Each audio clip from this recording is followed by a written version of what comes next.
can't overstate just showing up and then doing it and doing it consistently. I said that's when the magic happens, and it's not unlocked by this workout regime or that workout regime unless you have specific goals.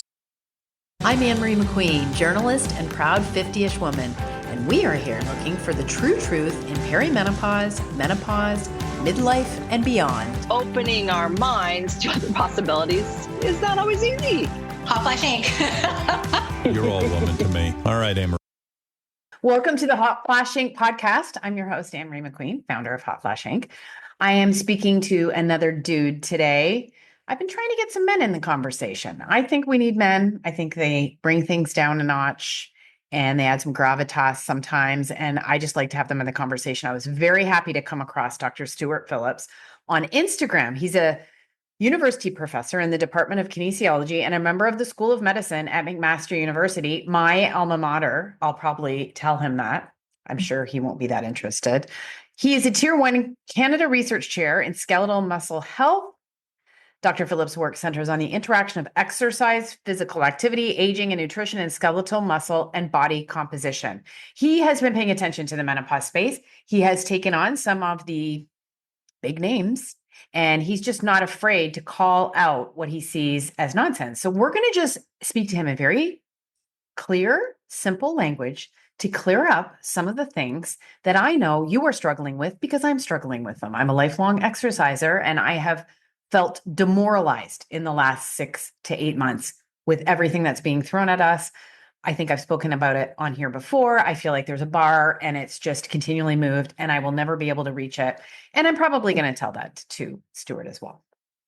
Thanks for tuning in. Has your doctor told you that you're too young for perimenopause? You just don't feel like yourself? You are not alone. Perimenopause can start earlier than you think. That's why MenoLabs is here, to support you with a range of products and the information you need to confidently speak up and get the care you deserve. They also offer science-backed products like their bestseller, MenoFit, a probiotic designed to help relieve symptoms like hot flashes and night sweats and more, all while supporting your overall health and wellness. Don't settle for less. Visit MenoLabs and get the support you need today. Right now, they're offering our Hot Flash Inc. listeners 20% off using code HOTFLASH20 at menolabs.com. Now for the small print, this statement has not been evaluated by the Food and Drug Administration. This product is not intended to diagnose, treat, cure, or prevent any disease. Okay, so thank you so much for coming on the podcast. We've been chatting a little bit. I told you that I went to McMaster. I'm just always so excited. Yeah. But you were at Mac, but you were one of the smarty science people. I went there for something that it's not known for. Yeah, I don't know about the smarty part. Sort of I played rugby and maybe worked a little bit harder than the average, but sure. So I came across you on Instagram and I was so happy. You were actually commenting on a menopause doctor and something a menopause doctor had said. And then I started scrolling through and I thought, oh my God, this guy, like, I'm so happy to find you. Because first of all, I run Hot Flash Inc. I'm a journalist. I based it on evidence, experience, and expert opinion because I felt setting out that there's some things that evidence hasn't explained or hasn't explained yet. Human experience is valid, and experts, doctors know things they see clinically that they don't. You can't always explain. But this space has gotten so crazy, and as a lifelong exerciser and fitness fan, I have become extremely demoralized myself in the last 6-8 months, I would say. I don't know which way I am going, up or down. And I'm someone who's loved, I gotta say, we all didn't lift weights. We were cardio people. I was there. The gym was at Jackson Square doing 90 minutes of Stairmaster. And I was probably good life fitness. Yeah. So, but then I've started lifting weights, but then it's just like, it's never enough. Yeah. The bar is always being moved. I've been chasing it my whole life.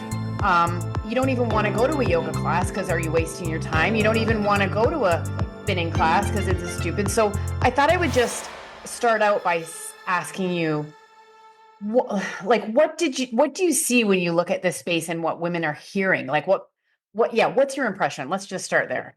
Yeah. So, the traditional disclaimers. I'm not a physician. I don't prescribe advice, and so I just try to convey information as somebody with a PhD and now almost 30 years of being in the business, so to speak, of we study skeletal muscle in my group. As a result, we're in the Department of Kinesiology. We use exercise as a stressor to understand what's going on. But like you, I'm a lifelong, I played all kinds of sports, passionate advocate for exercise and the health benefits that it brings. And there's really been over the course of my career a huge, advent of understanding what exercise can do. And I still to this day would say it's the most powerful lifestyle habit that you can adopt to, forget it. There's a slew of benefits, and it's not just your heart, your lungs, your muscles, it's lots and lots of stuff. So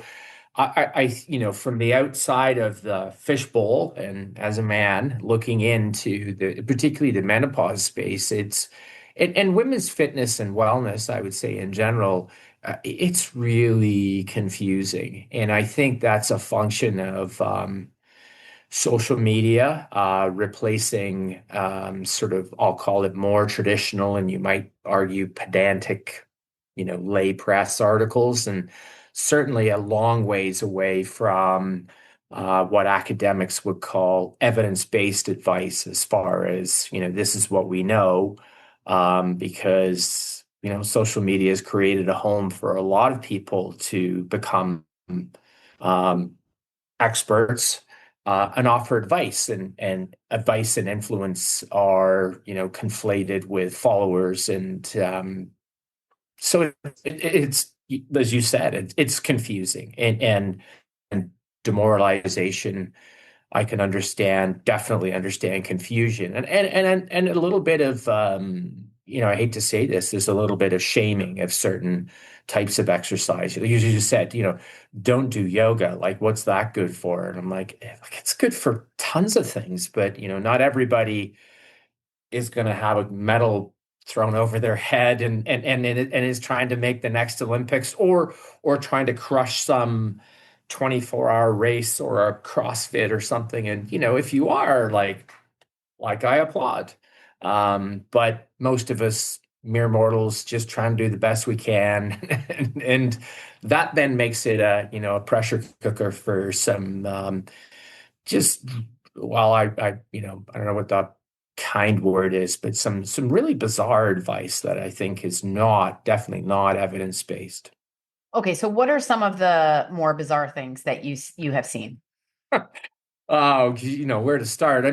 So some common narratives, and because we study muscle, one of the things that's obligatorily part of our sort of lexicon of exercises that we study is resistance training and weightlifting, and in addition to aerobic training, has really undergone a renaissance of understanding of what it does for health. And I think people used to think it was aerobic was here and all the benefits were aerobic related and nothing like resistance training. And you said yourself, when you went through university, and it's still pretty much the same, females up in the aerobic gallery, treadmill, stair climber, et cetera, and guys down lifting weights. Now it's changing. I see a lot more women lifting weights, and I think that practice has been normalized. But the narrative that weightlifting is only really good for you if it is heavy weights, and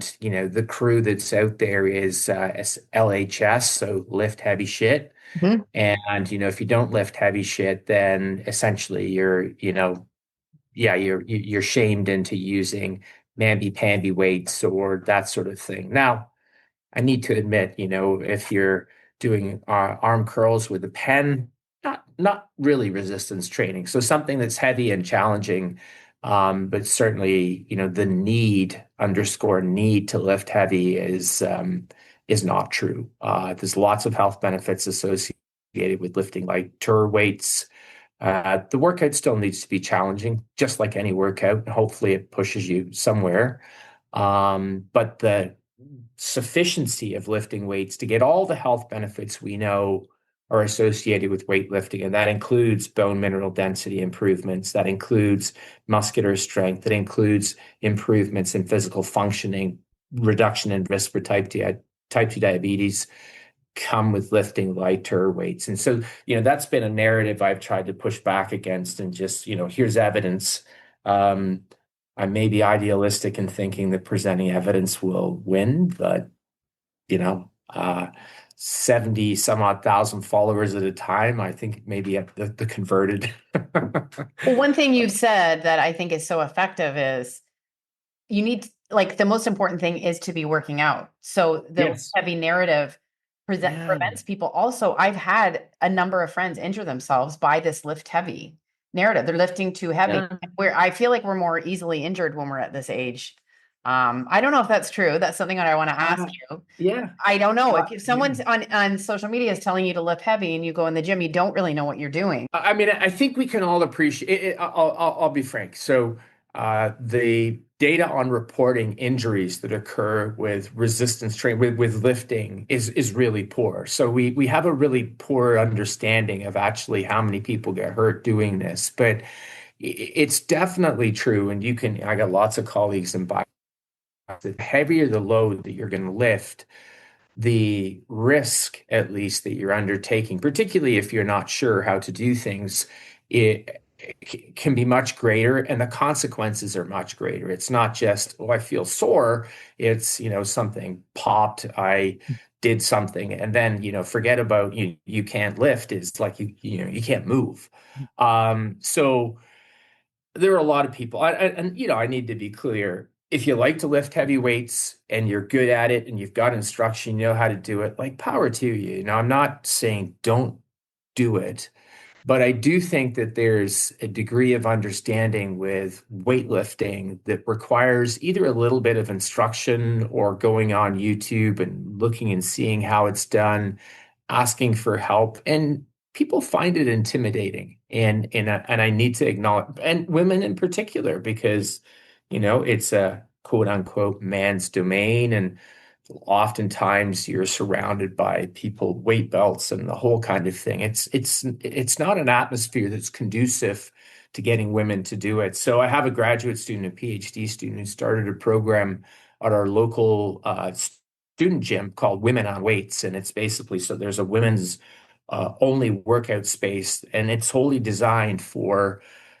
every woman, young woman on campus to learn if she would like how to lift weights. And it's a different environment on our campus now. There are, it's very multi-ethnic, very diverse. And so there are some women who are literally touching a weight for the very, very first time. And so some instructions required, but the need to lift heavy, no, it's not there. And all the benefit, you said consistency, right? And it's so unsexy, right? I'm like, just show up. I tell that to students all the time, and they go, yeah, sure. I'm like, no, I can't overstate just showing up and then doing it consistently. I said, that's when the magic happens, and it's not unlocked by this workout regime or that workout regime, unless you have specific goals. So, okay. Another thing that I hear, there's two things people will pipe in when I talk about this. It's always you need a trainer, which I really find very, what's the right word? Not very many people can afford a trainer.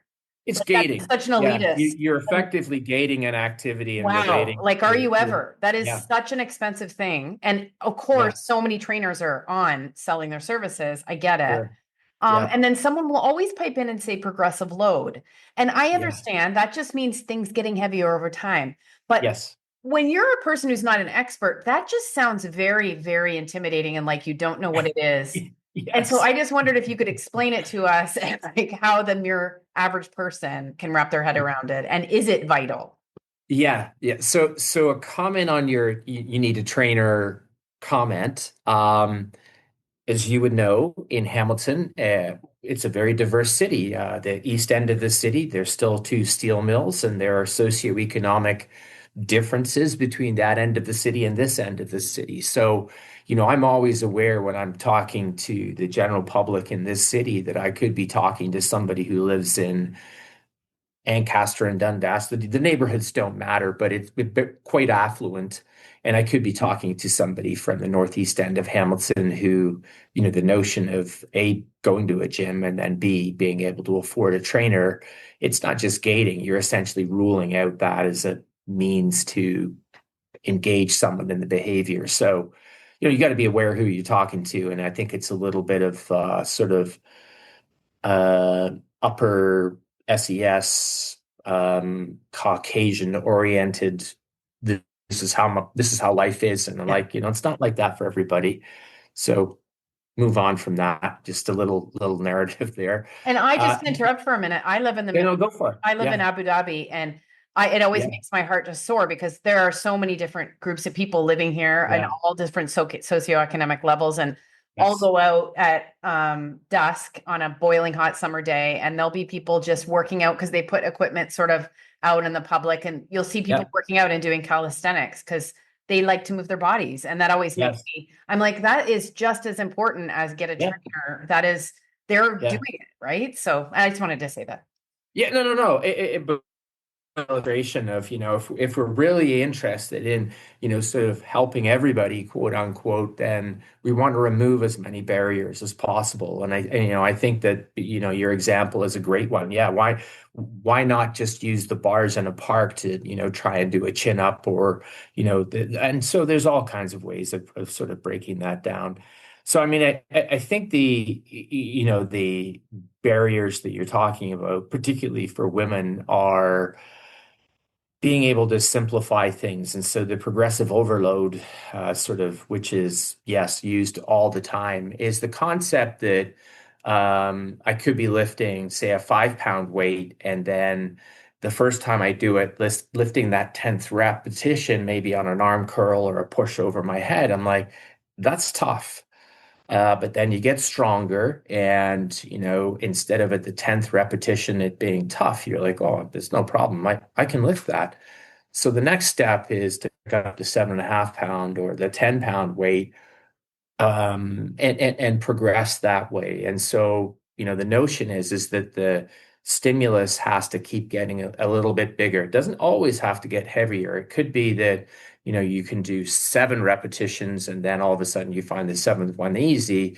And the next step is to push yourself to do 12 or 15. So progression is always the idea that the stimulus has to get a little bit, heavier, or you're doing more.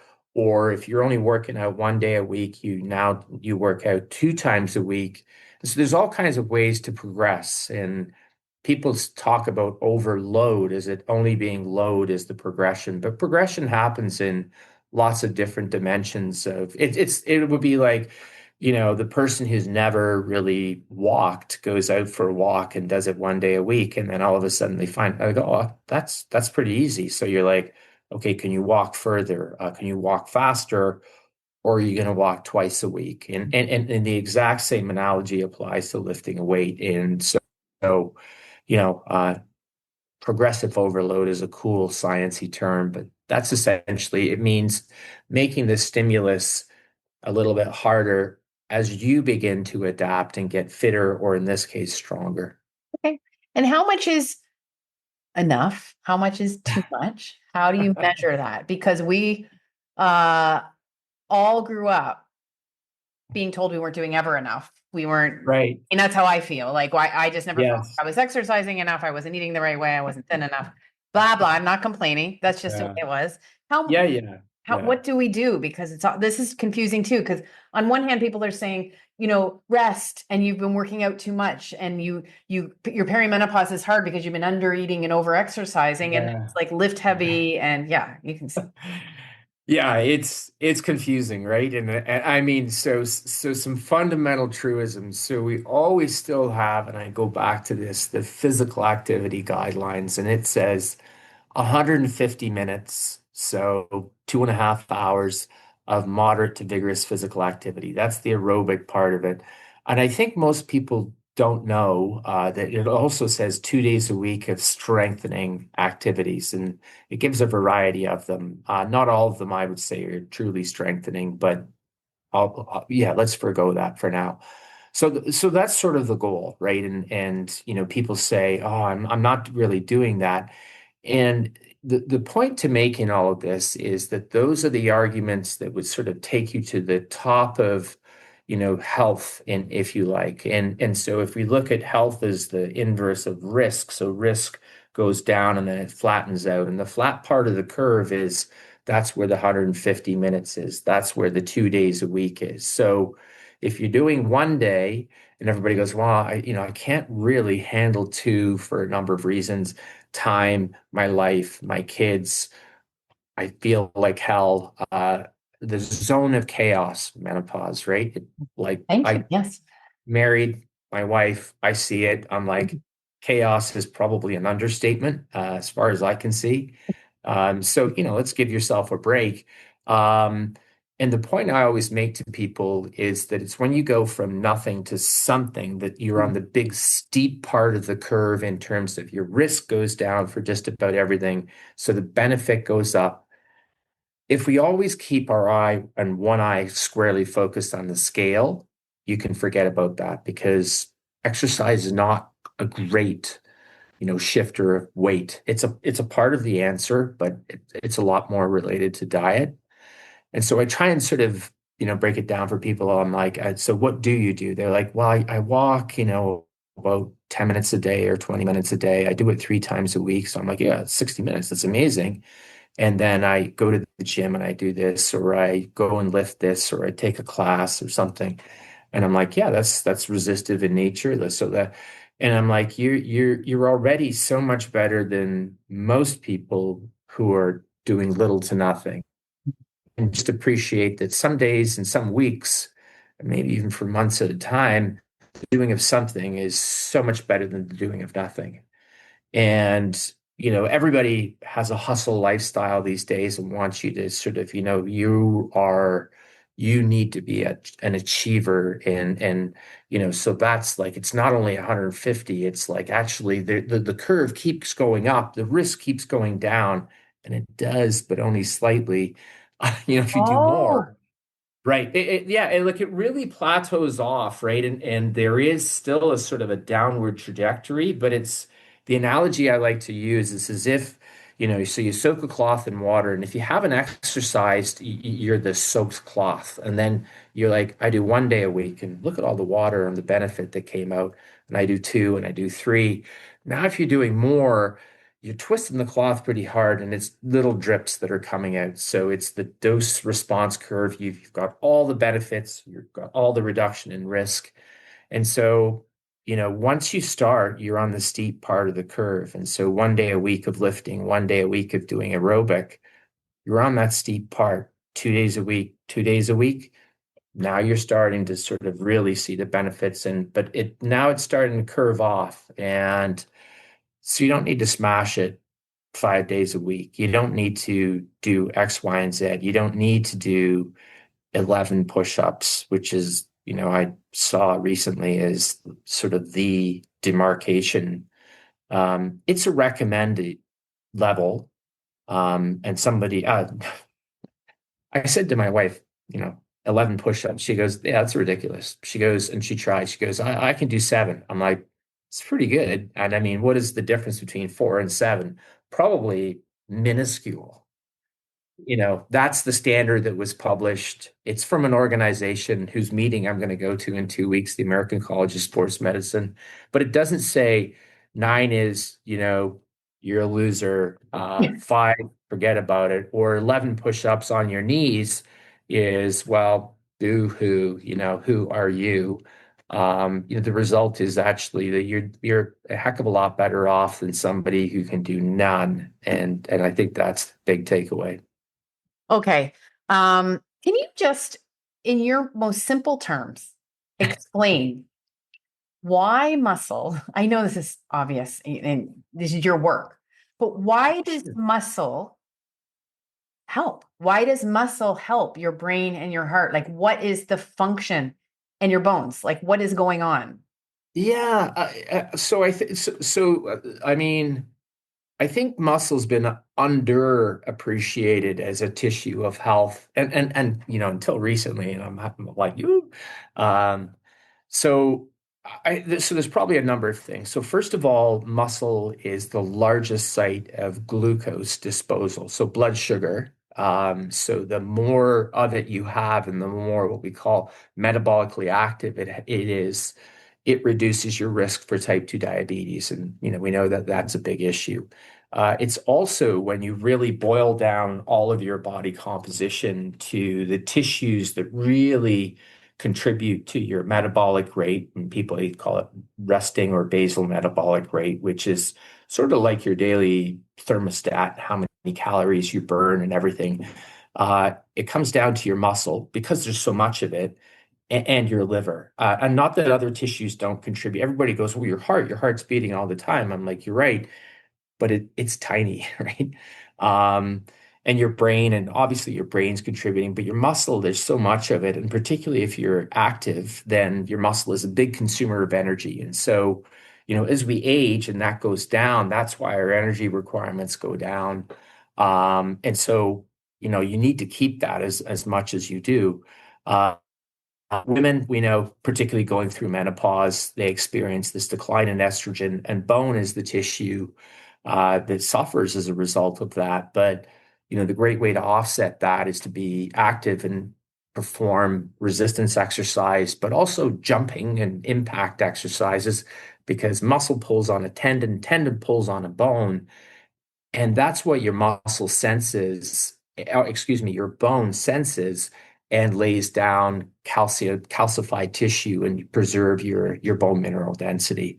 It's not perfect, but it's the difference between, bone mineral density doing this and doing this, right? So, Yeah. all of those are functions of muscle. And the relationship, as you mentioned, between cognitive function and everything else this is my take. I don't know if this is true or not, but I always say to people, the tests of physical function that we use, like grip strength, and it seems so benign, like what can grip strength tell you, or what can maximum exercise like VO2 max tell you? And I'm Toe like, strength. well, That's the one I heard yeah. lately, toe strength. So it's this talking through nerves to muscle, making them contract. Your heart has to be in good shape. Your lungs have to be in good shape. Your nerve has to be in good shape. Pulling on a bone, your bone has to be in good shape. So it crosses multiple physiological systems. And if something is not quite right, and there's the weakest link in that pathway, which crosses all kinds of things, it'll get exposed. And so, people with weaker grip strength or the weakest grip strength, we know they're in trouble. And it's associated with lots of other things like cognitive decline. And I don't know that it's causative, but I certainly would say that, people who are on the lower end of physical activity, who don't have great nutrition, et cetera, as they age, we talk about declines like this as opposed to, like a flat decline. And people who are physically active, they're like this. Aging's going to get you, right? Like we can't turn back the clock. So it's really, this as opposed to this. And Right. the matching these days, the cool language is people talk about longevity. And I'm like, living long is great. We all want to do that. But what we want to have too is to match our health span, the period of our life where we're in good health. And, to me, physical mobility is a core component of that, as close as possible to our lifespan. Yeah. And there's no drugs for that. There's only activity and a good diet, probably a decent sleep, and a few other things, and you're off to the races. When it comes to bone strength, um, like there are many women around the world who they have bone loss, but they don't have fractures because they're active. Can you speak Yeah. to me about that? Because I think also we see the space that we're just losing our bones and we hear about breaking hips and whatever, but Yeah. and it's always a big cell for hormone therapy, which I do want to talk to you about. But just Yeah. from what you've seen, is hormone therapy essential, or can you not have strong bones with activity? Yeah, I mean, I think the quick takeaway is that hormone therapy, of course, it's an indication. Low bone mineral density is an indication for hormone therapy. It works well. Got lots of other pharmaceutical treatments for low bone mineral density and for offsetting that, particularly around menopause. Everything that I would tell you is, sort of lifestyle related. I'm not a rheumatologist. I don't actually study bones, so I'm passively absorbing Yeah. information from other people. But, from my perspective, when we talk about exercise, it's not just that, if you're concerned about your bone health, and of course, if you are, then that's a big deal and a reason to do it. But it's sort of the ripple effect on, you name it. I mean, if you'd have told me 10 years ago that engagement and resistance training has profound effects on anxiety and depression, I'd have been like, whatever. But here we are 10 years later, and there's two meta-analyses which show that it does. And I'm like, wow, like, who knew? And you talk to people who, the gym is my therapy session and everything. I'm a little bit like that, put my Me too. music on and Yeah. love to do it. So, I mean, we're discovering benefits all the time. Is it necessary, for hormone therapy for that? I don't know that I can answer that question, but I mean, clearly some women are, they're better off. And it's still the message that going into menopause, if you've built up that bank of bone and muscle, I would Mm. add too, you're in much better shape. And so, when does all the investment need to be done? Probably earlier than most women think, Mhm. in their 30s and particularly their 40s, and then hang on for the ride pretty much. Is it too late in your 50s? Never, no, it's never too late. Particularly for muscle strength, and let's be clear too. I mean, part of the benefit of strength training is bone related. Not that it isn't, it is. But, if you're going to reduce your risk for a fall and a fracture, then make yourself stronger, make yourself able to react in those moments. And that's a measurement of power, like, moving quickly, which you can train. And it's actually specifically done with lighter weights because you're trying to emphasize it's almost as if you imagine there's a small weight and you're pushing it fast as opposed to a heavy weight and you're pushing it slow.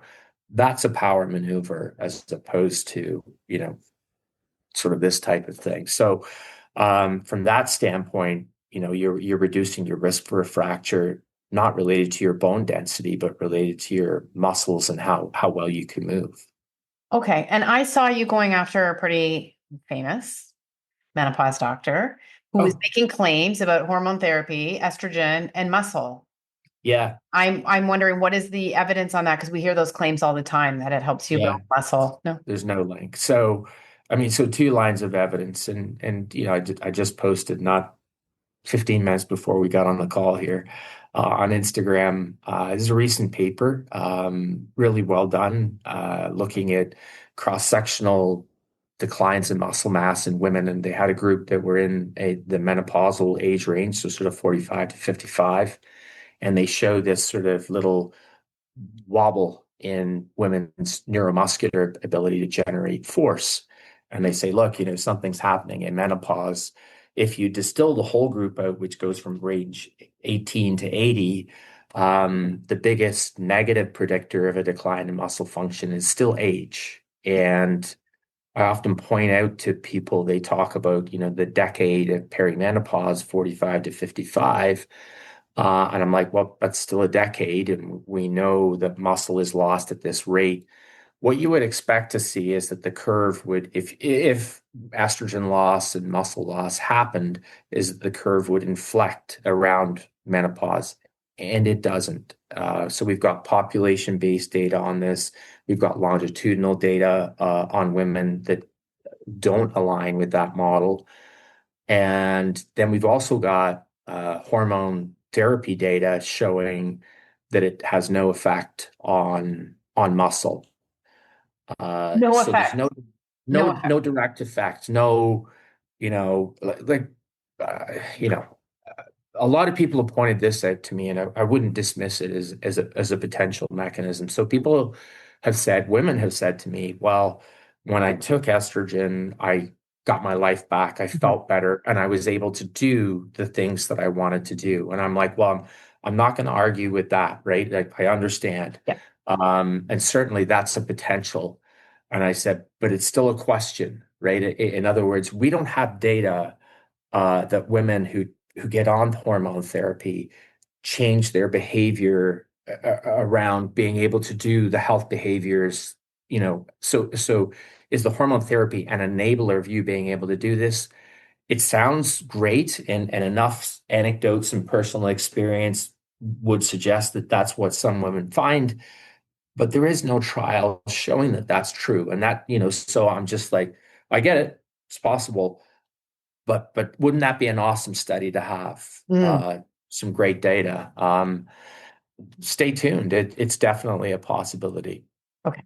So the claim that hormone therapy can help you build muscle in Not true. perimenopause and menopause. Not true. Okay. No data on that. That's interesting because you hear that almost daily. I know. Yeah, I know, and it's frustrating. Again, the reveal before the show was that my wife is a cardiovascular physiologist who studies this as well. There are some effects in the vascular system associated with hormone therapy.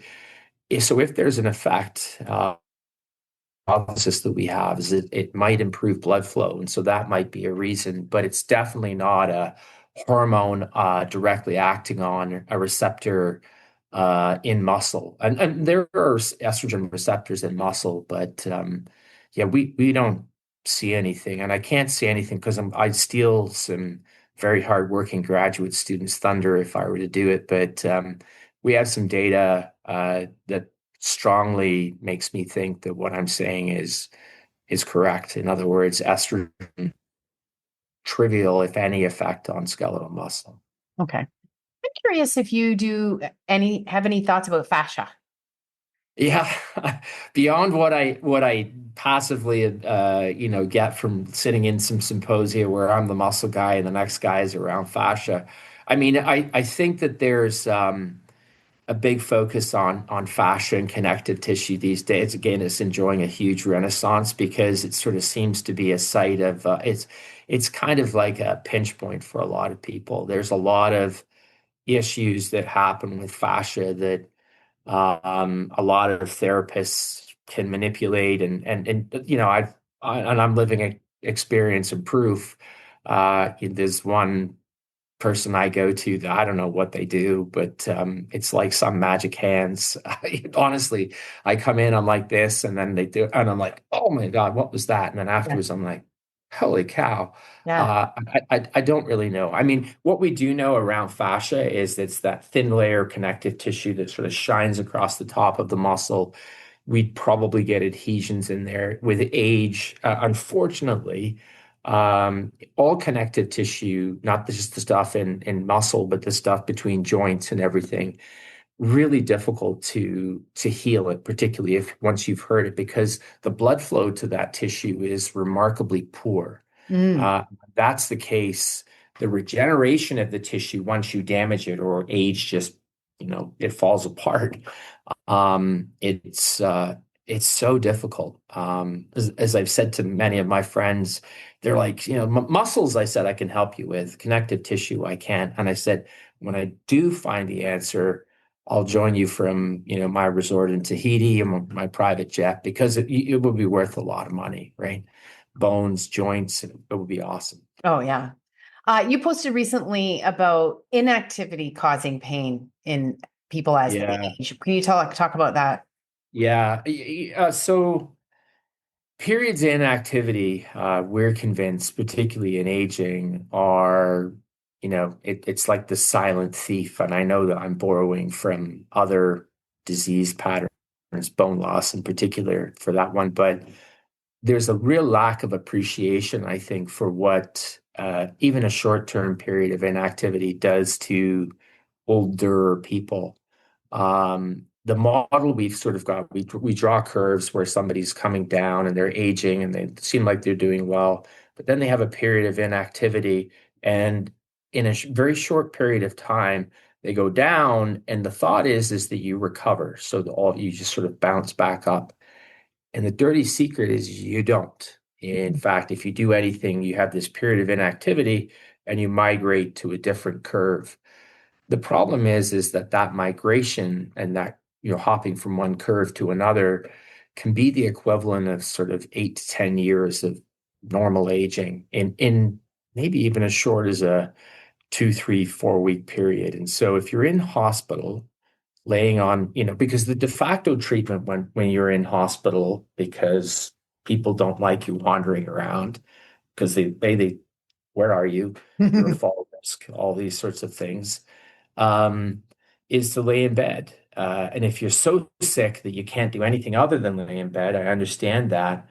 But then there needs to be an appreciation that on discharge, you really do need some form of physical therapy to kind of reclaim that lost function. And you might not be able to get the muscle back, even with some very aggressive work. But the loss in function and the loss in cardiovascular conditioning has a tremendous impact on your quality of life. And so I know you've survived a few winters here, so you'll know that old people, they get admitted to hospital for flu. They spend 4 days in hospital with respiratory distress. They come out, they're well enough to return home. They go back to their house. They look outside. It's freezing cold. It's raining or it's snowing. I'm not going outside. And so they convalesce and it's a little bit of a downward spiral for, you talk to geriatricians and they talk about people who have had a bad winter.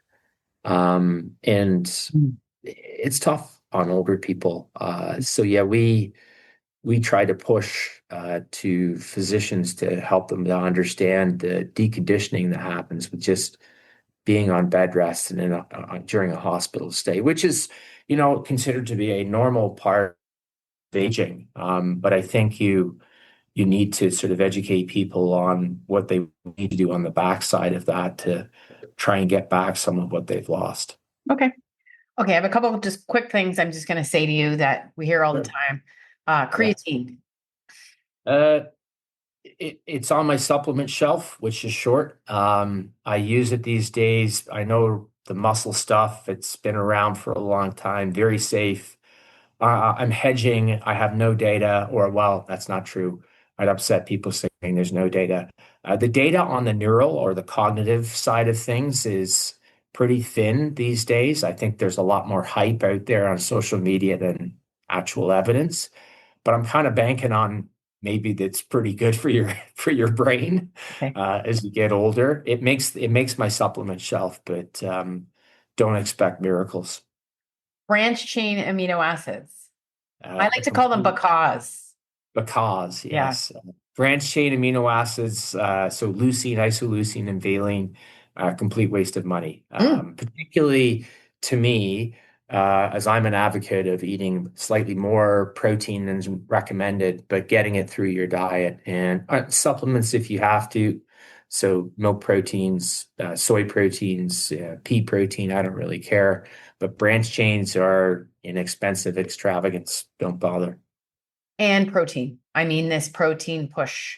Everything has protein in it, and then inside the protein is more protein, and then it's wrapped in protein.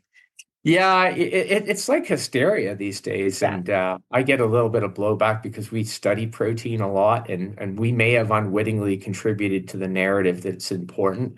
I think the important message is the current levels that are recommended, which are usually about 0.8 grams of protein per kilogram of body weight per day. And, I think most people work in kilos, but if you needed a translation, it's about 0.3 to 0.4 grams per pound. Are too low. We advocate for something that's at least 50% higher, so closer to about 0.5 grams per pound or 1.2 grams per kilo. And I like to try and get people as close to about 1.6, which is 0.7 grams per pound. So more protein than is recommended, but the real walkaway point is with a little bit of judicious planning, you can get that all from your diet. You don't need to use supplements. You don't need to chase these protein products, and just appreciate that, if there's a new protein product that has come out and it's like this is higher in protein, and it's usually I've been where you are. I've never gone to a grocery store, which is something I usually try and do everywhere I visit. But, up one aisle, it's fruit and veg, so produce. Across the back, it's usually there's dairy, then meat, and then down the other aisle, it's usually bread or grain or something like that. The stuff in the middle, where all the cool, fancy new products are usually, if they're new, they're ultra processed products. And, if there's an enemy, in quotation marks, it's ultra processed foods. And so I like to say, stay away from those and try and get the majority of your nutrition, shopping around the outside of the grocery store and eating real food, which I think has been forgotten a little bit about. People talk about nutrition a lot, and I'm like, I don't know, to me, sitting down with people, with friends, and eating a good meal is way beyond nutrition there. Yeah. So let's just say more protein than is recommended, more the more, and sort of up and up and up. I just don't see the data for that. Okay. Ozempic and muscle. I've been on panels here with doctors who have said that there's a flip in the muscle loss on those drugs. Yeah. Can you just is that could be problematic. The usual we've done work in the weight loss space, and we're trying to get some grants now to study the Ozempic induced or GLP-1 receptor agonist induced weight loss, for the main reason that it is so ridiculously good, in the sense that you lose a lot of weight. The usual rule is when your diet-induced weight loss is that 3/4 of the fat or the weight you lose is fat, and a quarter is not fat, what we call lean mass. That lean mass is definitely muscle. It can be bone too, and I mean that's another argument. When you take Ozempic or semaglutide or one of these drugs, not all of them, they're a little bit different. About that ratio shifts, and about 40% of your weight loss can be lean, and so that's a lot of muscle tissue that you might give up, as well as bone. So the royal we, myself, a couple of colleagues have written several commentaries saying, for an older person, and I have docs who are friends and talk about giving this to people in their 60s and 70s even. We think that the weight loss in those older people could have consequences because of the loss of muscle that goes along with the loss in body fat as well.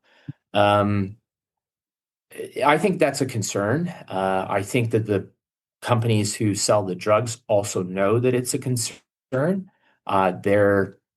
They passively acknowledge that it's an issue, but I can tell you that they're actively working on drugs that would counteract that, which suggests to me they know it's an issue. And, so the best pushback from a lifestyle perspective is definitely to eat a little bit more protein, but the really big, and I mean like way bigger than protein driver, would be to do something resistive and add load, because that's a really powerful stimulus to hang on to muscle. And I think on the backside of losing all of that weight, actually, you've been way better shape from a functional perspective too. So you can imagine the grant that we're writing to try and show that would be that's the case. exciting. So yeah, so stay tuned. Okay, stay tuned for that. What is in your supplement, Joe? Oh yeah. Well, creatine, you've already got that one. I don't live where you live, and so sunshine is in a little bit less supply. So vitamin D, particularly during the winter months. I'm about to come into, it's almost sunny today here, as you know, so we do get useful sunshine for about, I think, 6 to 7 months of the year. And then the other one is omega-3 fatty acids. You got to be a little bit choosy here, and it is a situation that you get what you pay for. So the more expensive brands that can guarantee that they're not oxidized are the ones that you really need to look out for. And yeah, I try and take about a gram a day. It's about half and half EPA, DHA. And why do you take it? I used to take it for heart health. I think that's all a bunch of bunk now. To be honest with you, I take it again. I think there's a neural aspect to it. And there's some evidence, and I'll admit that it's weak, but for an anti-aging type effect. And that's I figure if you've got exercise dialed in, you've got diet dialed in. I'm not the best sleeper, but if you can get that on a regular basis, and you've got a good circle of friends, all of this anti-aging, these drugs, this drug, that drug, I'm like, I think you've got a lot squeezed out of the benefits there. So I'll take that. And I'm fond of saying, everybody goes, I'm into lifespan, and I'm like, I have no interest in living to 120 and feeling like I'm 120. So, maybe I'll feel different when I'm 100. I don't know. But so, the physical function part to me is key and critical. So, and I think that's only ever going to come from lifestyle. I feel like there's a lot of people in the longevity space who can't face that they're going to die and maybe aren't doing midlife reckoning. Absolutely. To be metaphysical about it. Like they're so obsessive. You feel the same? I do. I'll mention it only in sort of general terms. I was invited to give a talk for some individuals, and I sort of showed up, and I was surprised who was there because there were some notable people that I would know, not, but from television and all this sort of stuff. And they were talking about longevity and all the things. And I was like an exercise and protein guy. And you could tell they thought, oh, this is sort of pedestrian stuff. And then they started shooting out some of the things that they were on. And I was like, I had no idea. I don't know. Like they were drugs and all kinds of things. And I left. I went home. I said to my wife, she said, "Oh, how was it?" I said, "Well, it was really interesting. There were some pretty notable people there." I said, "But it was a lot of middle-aged white men who don't want to die." So, don't want to think even about die. They're not going to die. That's just how they're dealing with it. They're just no, and it's participate. You could it's a middle-aged you get a sense of your own longevity, right? Once your parents have passed away, you go, well, shit, like I'm next, right? Yeah. And we're all going to die. So I think the narrative I like to push is try and control as many of the variables as you can. All these drugs that people are microdosing and taking and everything else like that, I always come back with, where's the data? And they always say, oh, I can't wait for the human data. I'm just try this. And I'm like, okay. But if rats live longer and fruit flies live longer, then surely we're just the next evolution. And I'm like, I think we're a little more complicated than the rats and the fruit flies, but who knows? To each his own. Okay. Words of hope for women in perimenopause who are confused. Words, something to cling to from sober individual. Yeah. So be as physically active as you can. If you're not doing something to maintain your strength, then I would start because that's going to go down. I think there is a bit of a decline that is tough to rescue and get back. If you're the typical woman out there, at least in Canada and most parts of the world, you're going to live longer than your male partner, if you have a male partner. And unfortunately, the data are fairly grim, particularly in westernized countries, that women who outlive their partner, 80% of them spend that time in institutionalized care because it's tough for them to take care of themselves. Right. I think that's physical activity. And I think that the earlier you start that in life, it's like a compound investment. But my disclaimer is that menopause is a time of massive transition. I have no lived experience. I've only watched it vicariously through my partner. And it's definitely, deserving of the attention I think that it's getting.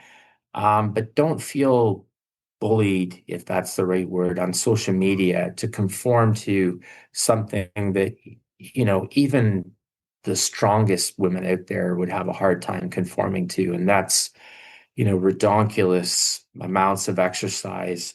Absolutely, because the word need is used in reference to those types of exercise. And I can categorically tell you that that is not true.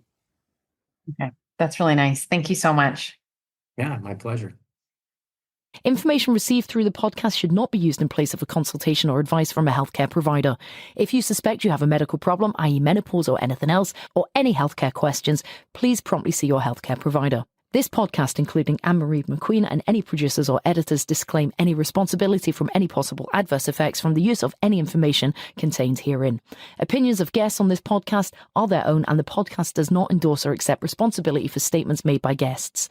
This podcast does not make any representations or warranties about a guest's qualifications or credibility. This podcast may contain paid endorsements and advertisements for products or services. Individuals on this podcast may have direct or indirect financial interest in products or services referred to herein.